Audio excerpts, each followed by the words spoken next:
बिस्मिल्लाहिर्रहमानिर्रहीम, अस्सलाम वालेकुम। उम्मीद करता हूँ आप सब खैरियत से होंगे और मेरी वीडियो से कुछ ना कुछ सीख रहे होंगे, सीख भी रहे होंगे और आगे भी बढ़ रहे होंगे और एक्सपोर्ट भी कर रहे होंगे। आज इस वीडियो में हम एक ऐसी प्रोडक्ट को डिस्कस करेंगे जिनका बहुत कम लोगों को पता है कि एक्सपोर्ट भी होती है। वो प्रोडक्ट है जिंजर गार्लिक पेस्ट। जी हाँ, अदरक और लहसुन का जो पेस्ट होता है उसको एक्सपोर्ट कर सकते हैं। ना सिर्फ एक्सपोर्ट कर सकते हैं बल्कि बहुत अच्छा रेवेन्यू जनरेट कर सकते हैं। तो ये एक ऐसी यूनिक प्रोडक्ट है जिनका बहुत कम लोगों को पता है और जो लोग एक्सपोर्ट करना चाहते हैं तो इस फील्ड में आएँ, इस प्रोडक्ट को यूज़ करें, इस प्रोडक्ट पे मेहनत करें और आगे बढ़ें। इस वीडियो में मैं आपको कंप्लीट गाइड करूंगा स्टार्ट से लेके एंड तक हमने कैसे कैसे करना है। तो कुछ स्टेप्स को फॉलो करते हैं। सबसे पहले क्या क्या हम डिस्कस करने वाले हैं, हम इसमें डिस्कस करेंगे एचएस कोड क्या होता है, बिजनेस जो है रिसर्च क्या होती है, उसके बाद इन्वेस्टमेंट कितनी है आपकी, रॉ मटेरियल क्या होता है, कौन कौन सा यूज होता है इसके अंदर, उसके बाद मशीन कौन सी होती है, उसके बाद कौन कौन से जो मार्केटिंग स्ट्रेटजीज है वो कौन कौन सी हम यूज कर सकते हैं, उसके बाद हम बेनिफिट्स क्या होते हैं। ऑब्वियसली बेनिफिट्स का नहीं पता होगा लोगों को तो वो क्यों परचेज करेंगे, क्यों बाय करेंगे।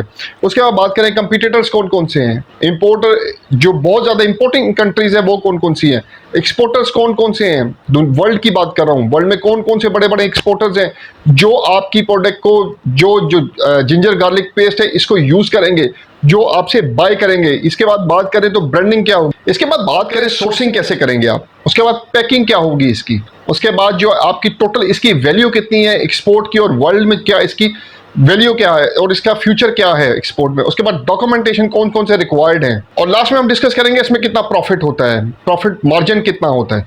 तो सबसे पहले बात करते हैं एचएस कोड की। एचएस कोड की बात करें तो वो है इसका 21039090 21039090। अच्छा, ये एचएस कोड होता क्या है? एचएस कोड होता है ये जिस पे आप जो एक नंबर होता है उस पर आप एक्सपोर्ट करते हैं, उसके इसके बगैर आप एक्सपोर्ट नहीं कर सकते। ये दुनिया में एक ही नंबर चल रहा होता है।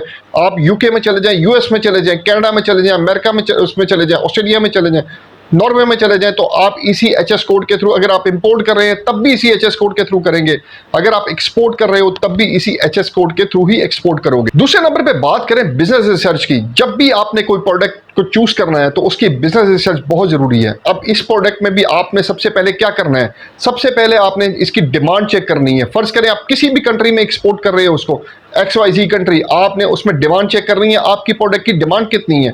उसके बाद क्या इसकी सप्लाई पाकिस्तान में इतनी ज़्यादा है कि आप उसको जो है सप्लाई दे सकते हो, अगर उस कंट्री की डिमांड को मीट कर सकते हो। ऑब्वियसली आप एक्सपोर्टर नहीं होंगे, और भी बहुत सारे एक्सपोर्टर्स होंगे, लेकिन क्या आप उसकी मीट को पूरा कर सकते हो, तो आप उसको रिसर्च कर, ये आपके बिजनेस रिसर्च में आएगा कि आपने मार्केट रिसर्च में आपने यही देखना है कि डिमांड और सप्लाई। इसके बाद आपने स्वॉट एनालिसिस करना है, SWOT स्वॉट एनालिसिस। उसमें क्या होता है, स्ट्रेंथ होती है, वीकनेसेस होती है, अपॉर्चुनिटीज होती हैं, थ्रेट्स होते हैं। जो आप प्रोडक्ट जो एक्सपोर्ट करना चाह रहे हो उसकी ये 4 जो है स्वॉट एनालिसिस आपने लाजमी करना है। उसके बाद आपने ये भी चेक करना है, मार्केट सर्वे भी करना है कि कोई आपसे ही आपकी ही प्रोडक्ट या आपके ही ब्रांड की प्रोडक्ट को क्यों यूज करना चाहेगा। तो ये जो है आपने बिजनेस रिसर्च करनी है, उसके बाद ही आपने प्रोडक्ट को एक्सपोर्ट की तरफ जाना है। पहले आपने लोकली बिजनेस रिसर्च सारी करनी है। ये नहीं है कि जी हाँ ठीक है, एक बंदे ने बताया कि ये इस प्रोडक्ट में बहुत ज्यादा मार्जिन है तो उठे सुबह को जो हमने काम स्टार्ट कर दिया और रिसर्च कोई नहीं की तो आप नुकसान कर जाएंगे इसमें। इसके बाद बात करें इन्वेस्टमेंट की।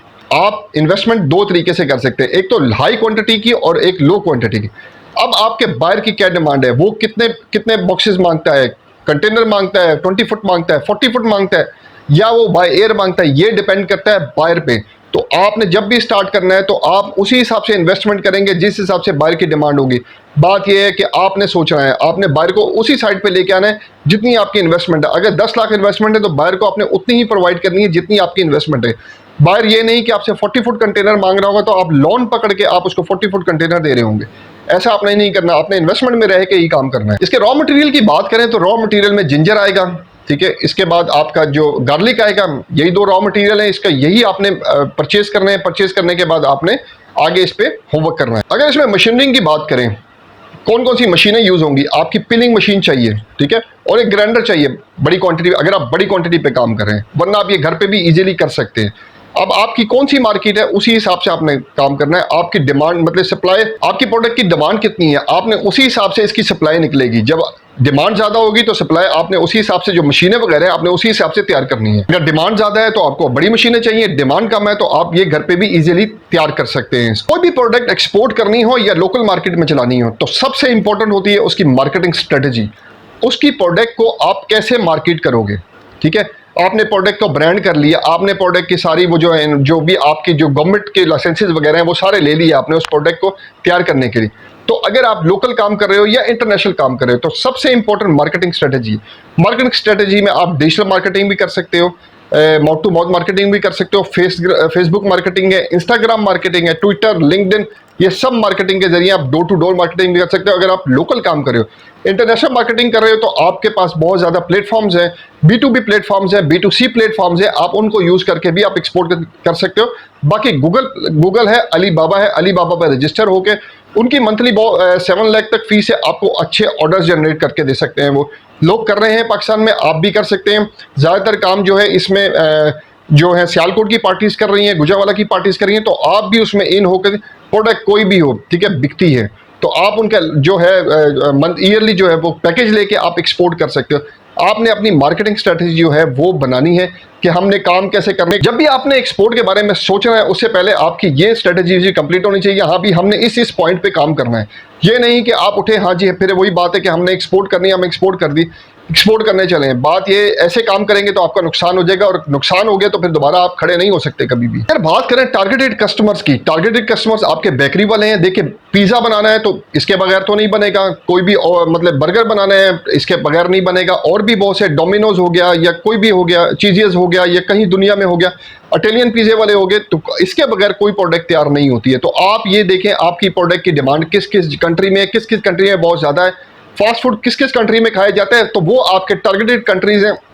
जो भी आप दुनिया में आप देख लें, आप उसको एक सर्च कर लें कि हाँ भी ये कंट्रीज है, इसमें बर्गर्स, पिज़्ज़ा वगैरह बहुत ज़्यादा डिमांडिंग है। ना सिर्फ ये पिज़्ज़ा बर्गर बल्कि आपके जो खानों में भी जिंजर गार्लिक पेस्ट बहुत ज़्यादा यूज़ होता है। अब चाहिए यूज़ क्यों होता है, पहले तो ये घरों में तैयार कर लेते हैं लेकिन लोगों के पास इतना टाइम नहीं है। अब वो जो बना बनाया जो है कैश एंड कैरीज वगैरह से लेके, अगर आप घर में नोट करें तो आपके घर में भी जिंजर गार्लिक पेस्ट फ्रिज में पड़ा होगा।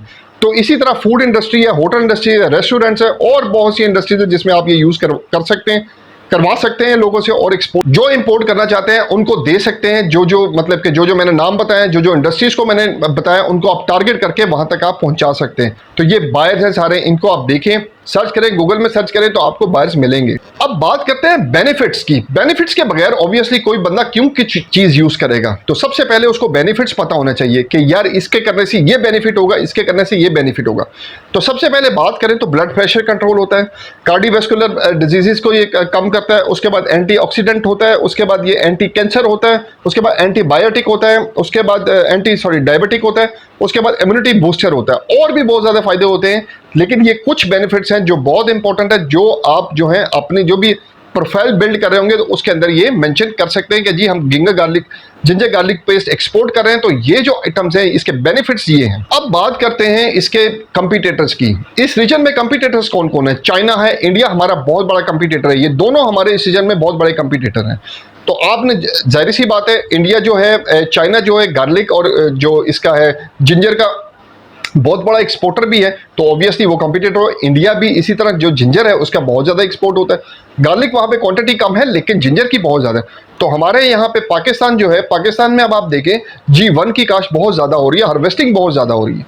तो हम भी गार्लिक में मतलब कि आ रहे हैं मार्केट में, तो क्यों ना, अभी हमारे G1 गार्लिक की इतनी डिमांड नहीं है, तो क्यों ना उसको हम डिफरेंट तरीके से यूज़ किया जाए, गार्लिक का, जिंजर गार्लिक का पेस्ट बना के एक्सपोर्ट किया जाए। तो हम जो है टॉप 3 कंट्रीज में तो नहीं आते लेकिन हम जो है एक्सपोर्ट में आ सकते हैं। अगर हम बात करें टॉप कंट्रीज की जो सप्लाई करते हैं जिंजर गार्लिक पेस्ट, उसमें इंडिया आती है, पाकिस्तान आता है, यूक्रेन आता है, चाइना आता है। अगर हम टॉप इंपोर्टिंग कंट्रीज की बात करें तो यूनाइटेड स्टेट्स ऑफ अमेरिका है, यूके है, यूनाइटेड किंगडम हो गया, उसके बाद बात करें अगर हम यूएई, यूनाइटेड अरब अमारात हो गया, उसके बाद ऑस्ट्रेलिया, उसके बाद इटली, ये 5 कंट्रीज बहुत ज़्यादा जिंजर गार्लिक पेस्ट इंपोर्ट करते हैं। अब बात करते हैं इसकी टोटल मार्केट वैल्यू कितनी है। अगर मैं गलत ना हूं तो इसकी टोटल मार्केट वैल्यू है $16 मिलियन की है, ठीक है।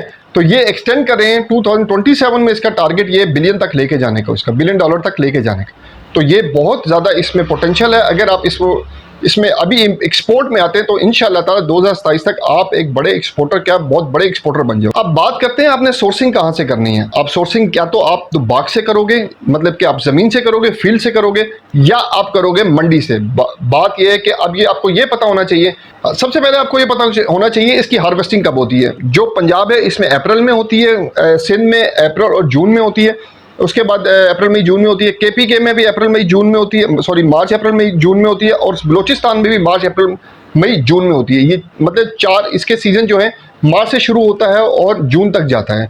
तो आप इन किसी भी सूबे में से आप इसकी जो है सोर्सिंग कर सकते हैं। हाँ, अगर आपने यहाँ से करना है यहाँ से करें, फील्ड से करना है फील्ड से करें, नहीं तो मंडी से भी आप अच्छी सोर्सिंग कर सकते हैं। आपको तो इसका पेस्ट ही बनाना है ना, आपने सोर्सिंग कहीं से भी करें, जहां पे आपको प्लस माइनस मिल रहा है वहां से आप इसकी सोर्सिंग करेंगे।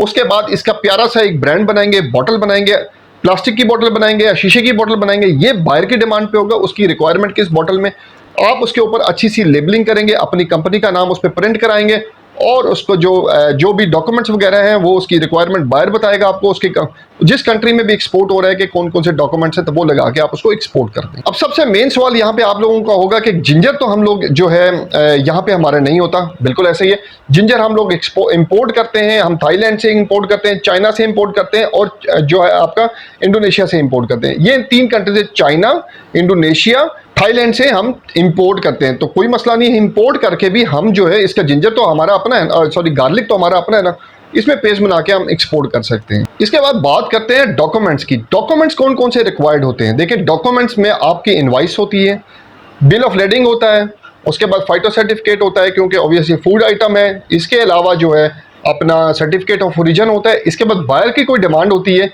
उसके मुताबिक हम डॉक्यूमेंट तैयार करेंगे और हम इसको प्रोडक्ट को अगर बाय सी है तो पोर्ट पे पहुंचा देंगे, बाय एयर है तो एयरपोर्ट पे पहुंचा देंगे, कार्गो में पहुंचा देंगे, वहां से एयरपोर्ट पे जाएगा और एक्सपोर्ट हो जाएगा। इसी तरह बाय सी में पोर्ट पे पहुंचा देंगे, वहां पे एएनएफ होगा, कस्टम होगा, उसके बाद जहां पे शिप लगा होगा वहां पहुंच जाएगा और ये एक्सपोर्ट हो जाएगा।